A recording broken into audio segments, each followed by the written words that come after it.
What did the weird kid do in your school that you'll never forget? Wouldn't stop asking us to join his investment club or become a writer for his investment website. Well, 4 years later that website got bought out for $2 million. Fast forward to today, he's got his own firm and parties with like models every weekend. Walked around the halls saying penis penis penis, or alternatively something that rhymed with that, such as smoke Mary Weenus, smoke Mary Weenus. Ate chewed gum off the floor. Called everyone he didn't like a squid. He never got picked on because if anybody pushed him or anything like that, he would scream at the top of his lungs. Gotta admit, no matter who you are, smoke Mary Weenus is a little bit funny. We had an assignment one time to create a presentation about what we wanted to do when we graduate high school. This kid in my class did an entire presentation on how his aspirations were to work at McDonald's whilst living in the Sumter, eating the thrown out Happy Meals.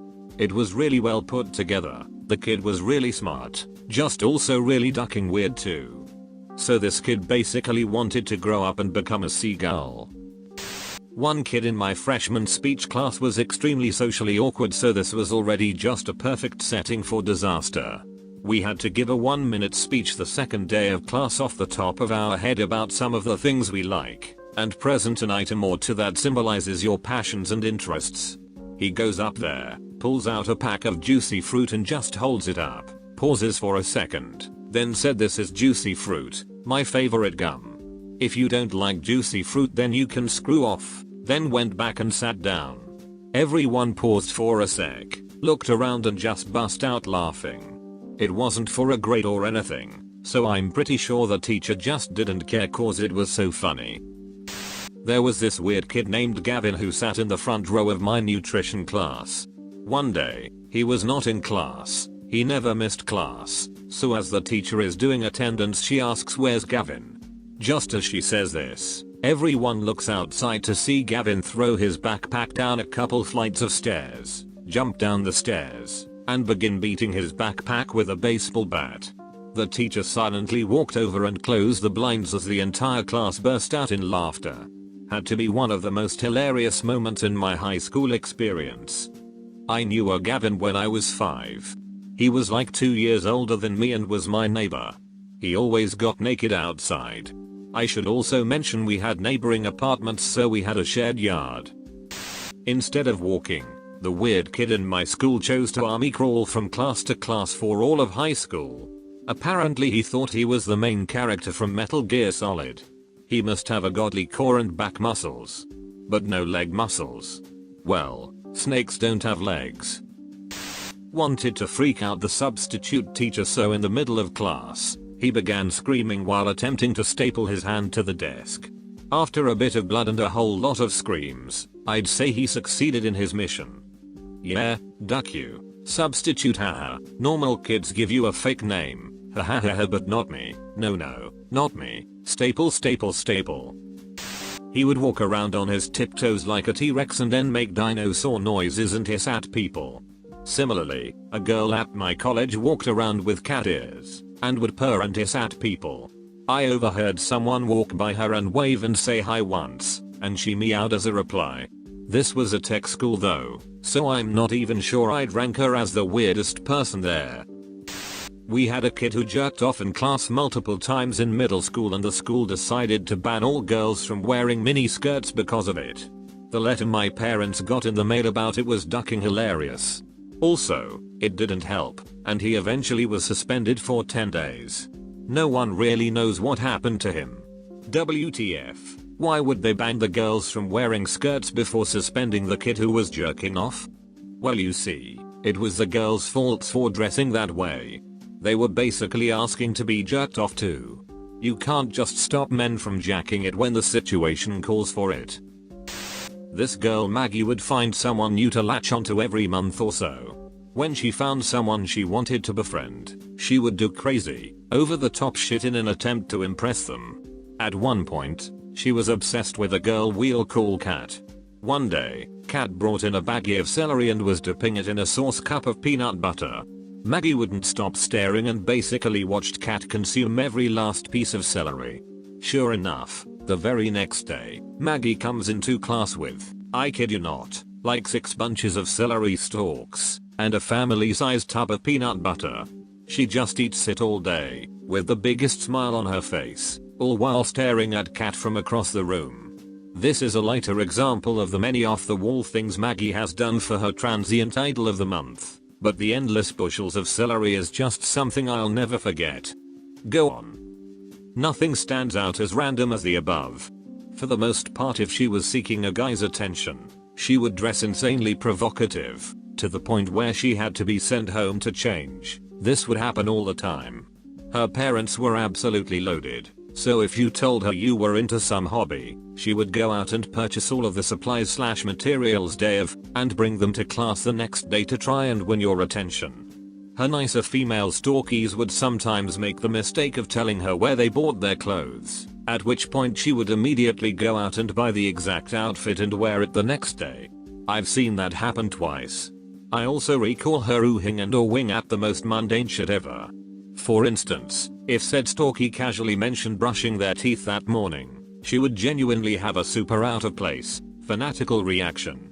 For the most part though, just your average low-key stalking, creepily grinning, and standing way too close for comfort at all times. She was quite the character. We were sat in English class, and some kid answered a question, so we all turned to look at him as he answered. Pretty normal. Kid was rather quickly upstaged by the weird kid next to him pulling a full cooked chicken leg out of his jacket pocket, no wrapping or packaging, and just started eating it. There was this guy everyone called Big Andy. He was kind of nuts. I mean, like, the most caustic neckbuddy guy you've ever met in your life. I was kind of one of a few people that figured he was mostly harmless, but dude was that militant nerd variety that made it kind of hard to defend him. Threatened to bash people's faces in, blow stuff up. I mean, he had some serious issues. Reason people picked on him was that he was about 300+ pounds in high school, constantly wore anime t-shirts that were about 2 sizes too small, jean shorts, and carried a box of donuts around. No, seriously, a box. He also had a really high-pitched squeaky voice. I mean, all of that, and people are assholes. He had it in his head he'd go become a computer programmer, start a video game company, and land a helicopter on the roof of the school during our reunion. His words. I always wondered what happened to him. I don't know of him ever having any friends, and he dropped off the face of the planet after we graduated. Looked him up a few months ago on Facebook, and just couldn't find him. So no clue whatever happened to the guy. I knew this kid who smelled terrible. He'd walk in a room and this disgusting stench would follow him, like some sort of cloud of garbage scented air. If you were in class with him, it would permeate the entire room. Anyway, one time one of the teachers found a toenail in his locker. He had some sort of fungal infection on his feet and one of his nails fell off, which he then proceeded to take and save so he could send it to a family member. Quite possibly the most disgusting and weird event I've ever witnessed. Willie wasn't weird, but being a 4th grader and bringing an entire gallon of Arizona tea every day for lunch was interesting to say the least. He would walk through the halls with these really nice, high quality headphones on. I assumed he was an audiophile, and would dance and lip sync to whatever he was listening to. If someone said hi to him, he would get really pumped that someone said something to him, say hi back, and then full blown sprint away. I knew this kid throughout my school years, from 4th grade on. He always, and I mean always, wore a Thomas the Train shirt. Wore that same shirt through his senior year. Anyway, I walk in the bathroom one time, with him bouncing from wall to wall, stops, looks me dead in the eyes, and goes, "I'm a bouncy ball," and continues. This kid was awesome. Another quick story, he got robbed, well, his house did, and instead of giving the robbers the combo to their safe, he threw up on them. They were too weirded out by him and his siblings, and left without stealing anything. He didn't wear shoes. College in upstate New York with mounds of snow during the winter. He still didn't wear shoes. Shoes? Oh, you mean foot prisons. Teacher wouldn't let her use the bathroom during a test, so she peed her pants in protest. Same thing happened to a kid in my class when he told the teacher he felt like he was going to puke. The teacher told him to sit down and take his test. Not even a minute later, He puked all over his desk in the test. He had tried to get up and run to the trash can and puked all over the kids in his aisle, which caused some of them to start puking. Parents had to come pick up kids from school. The classroom had to be shut down so they could clean everything up. It was a complete nightmare. We had a kid in 6th grade, let's call him Tim. Tim was constantly getting in trouble for not listening to the teacher. One day Tim and the teacher got into an argument. The teacher told Tim to step out of the classroom and wait in the hall so they could talk. On his way out, Tim slammed the door extremely hard, with the echo bellowing throughout the entire school. The teacher then told Tim to go to the office, and he closed the door, only for Tim to start running and kicking the door over and over again. The teacher walked up to the door and locked it for our safety, then grabbed his phone to call the office. We couldn't see anything Tim was doing in the hall because the door was one of those ones with only a tiny window to see through, so what the teacher said on the phone caught us all off guard.